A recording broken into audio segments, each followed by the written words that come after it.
Bonjour à tous, on se retrouve sur la chaîne YouTube de SOSAV pour un nouveau tutoriel.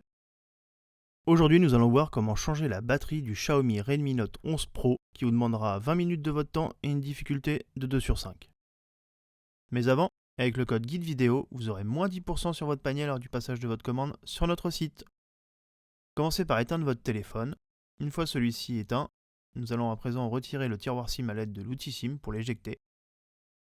Puis, nous allons commencer par décoller la vitre arrière. Pour cela, chauffez tout le contour du téléphone à l'aide d'un décapeur thermique ou d'un sèche-cheveux durant 20 à 30 secondes.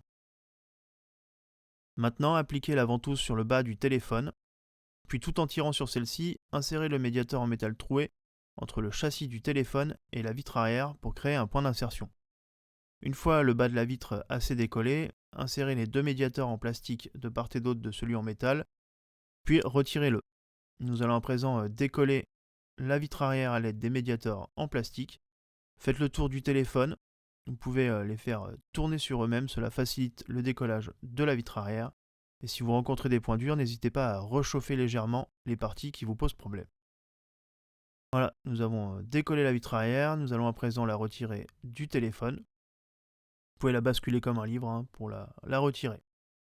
Nous allons à présent garder le châssis du téléphone afin de venir dévisser les 17 vis cruciformes qui maintiennent le châssis intermédiaire en place sur le bloc écran.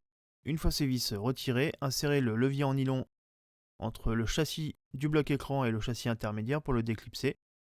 Une fois celui-ci légèrement déclipsé, vous pouvez passer sur la partie extérieure du bloc écran pour retirer le châssis intermédiaire du bloc écran. Faites bien tout le tour du téléphone pour tout déclipser. Faites attention au niveau des boutons pour ne pas endommager la nappe. Et vous verrez la nappe du lecteur d'empreintes bouton Power est connectée sur la carte mère. Et celle-ci est légèrement maintenue par un petit sticker sur la batterie, il suffira juste de décoller la nappe. Basculer le châssis sur la partie gauche, puis déconnecter la première nappe de la batterie. Et enfin la seconde nappe de la batterie, car cette batterie a la particularité d'avoir deux nappes pour se recharger plus rapidement. Puis déconnectez la nappe du bouton Power lecteur d'empreintes digitales et munissez-vous du bloc écran. Nous allons commencer par retirer la batterie.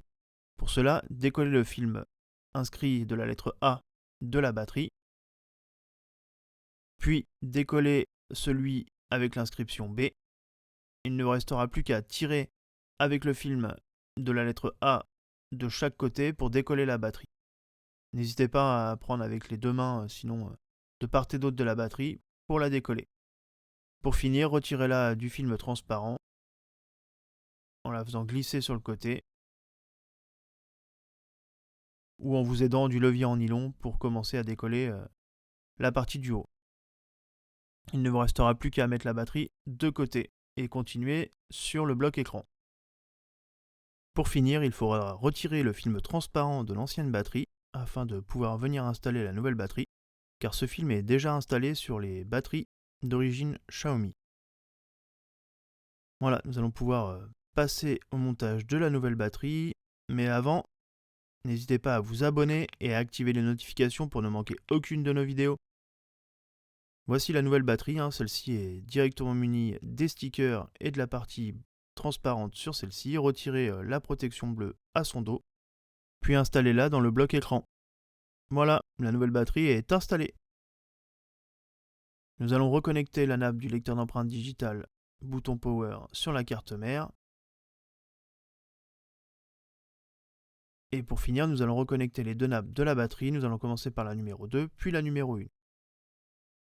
Nous allons remettre le châssis intermédiaire sur le téléphone. Il faut bien sentir les clips et vérifier qu'il n'y ait pas de jour entre le châssis du bloc écran et le châssis intermédiaire. Avant de tout remonter, nous allons faire un test pour voir si le téléphone démarre et si le tactile fonctionne. Dans notre cas, tout fonctionne. Nous allons pouvoir l'éteindre avant de continuer. Revisser les 17 vis cruciformes qui maintiennent en place le châssis intermédiaire sur le bloc écran. Une fois les vis réinstallées, nous allons procéder au nettoyage du châssis intermédiaire pour avoir une surface lisse et propre. Faites de même pour la vitre arrière. Une fois ces deux parties nettoyées, appliquez un léger filet de colle sur tout le contour du téléphone. Une fois la colle en place, nous allons procéder à la mise en place de la vitre arrière. Insérez-la dans le châssis intermédiaire sans que celle-ci ne dépasse ou ne glisse sur un des côtés. Puis mettez des pinces ou laissez le téléphone sous des livres souples pendant une bonne heure avant de pouvoir l'utiliser. Nous, en l'occurrence, nous avons mis les petites pinces, nous en avons mis 8 pour que tous les bords de la vitre arrière adhèrent bien au châssis. Pour finir, vous pouvez rallumer votre téléphone et commencer à l'utiliser. Le tutoriel est maintenant terminé, retrouvez-nous sur nos différents réseaux sociaux et à bientôt sur la chaîne YouTube de SOS AV.